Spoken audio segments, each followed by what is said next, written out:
So ইমিনেন্টের এই বইটায় English যত word আছে, যেমন হচ্ছে আননোন যে ওয়ার্ডগুলা, ম্যাথে যে আননোন ওয়ার্ডগুলো থাকে, যেগুলো হচ্ছে খুব ইম্পর্টেন্ট ব্যাংক জবের ম্যাথ সলভ করার জন্য, কোশ্চেন সলভ করার জন্য, বিশেষ করে বাংলাদেশ ব্যাংকে জিআরই লেভেলের যে ওয়ার্ড মিনিংগুলো থাকে, যেগুলো খুবই ট্রিকি হয়, এবং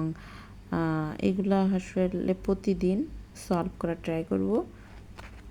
সো এটাই হচ্ছে আছে, এটা হচ্ছে 18টা হচ্ছে এডির মানে অ্যাসিস্ট্যান্ট জেনারেলের আছে, সো অফিসারের আছে, ক্যাশের আছে, এই কয়টা, এই 26টা পর্যন্ত শেষ করব। সো এটাই হচ্ছে টার্গেট, যে আমি 26 দিনে না হইলেও মাঝে ঈদ আছে, সো 26 দিনে ট্রাই করব শেষ করার, ছুটি বাদ দিয়ে আর কি।